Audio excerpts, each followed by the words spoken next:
తెలంగాణలో మరో అవినీతి తిమింగలం ఏసీబీకి చిక్కింది.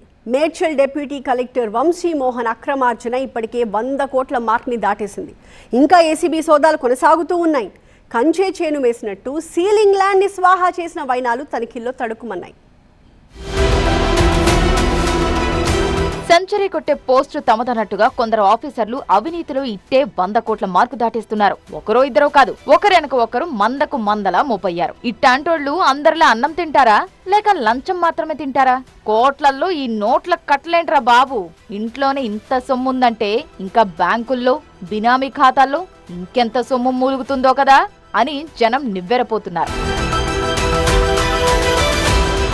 ఒకటా రెండా సీన్ వెనక సీన్లు తళుక్కుమంటున్నాయి. టచ్ చేస్తే మినిమం 100 కోట్ల అవినీతి తెరపైకొస్తుంది. లేటెస్ట్ గా మేడ్చల్ డిప్యూటీ కలెక్టర్ వంశీ మోహన్ పైశాచికం ఏసీబీ ఫ్రేమ్ లోకి వచ్చింది.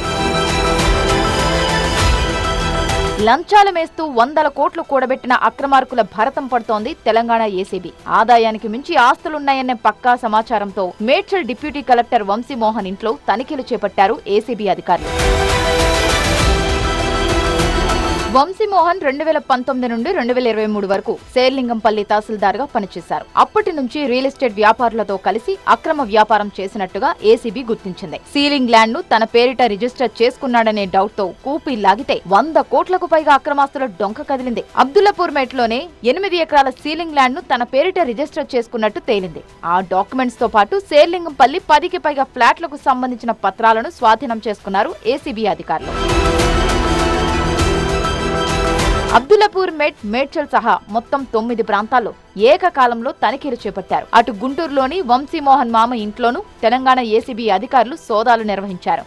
స్వాధీనం చేసుకున్న డాక్యుమెంట్స్ ప్రకారం లెక్కేస్తే ప్రాథమికంగానే వంశీమోహన్ అక్రమాస్తులు 100 కోట్లను క్రాస్ అయ్యాయి. వంశీమోహన్ కుటుంబ సభ్యులు, బంధుమిత్రులు, బినామీలపై కూడా ఫోకస్ పెట్టారు ఏసీబీ అధికారులు. తనిఖీలు ఇంకా కొనసాగుతున్నాయి. ఇప్పటికే 100 కోట్ల ఆస్తులు బయటపడ్డాయంటే ఫైనల్ పిక్చర్ తెరపైకి వచ్చేసరికి ఆ లెక్క ఇంకెంతకు చేరుతుందో అనే చర్చ జరుగుతోంది. అప్పట్లో హెచ్ఎండిఏ మాజీ డైరెక్టర్ శివబాలకృష్ణ, రీసెంట్ గా జలమండలి చైర్మన్ అనంతలక్ష్మి కుమార్, ఆ కోవలో ఇప్పుడు మేడ్చల్ డిప్యూటీ కలెక్టర్ వంశీమోహన్ అవినీతిలో 100 కోట్ల మార్కును దాటేశారు. దొరికితే దొంగ, దొరకని ఇలాంటి దొంగలు ఇంకెందరున్నారో.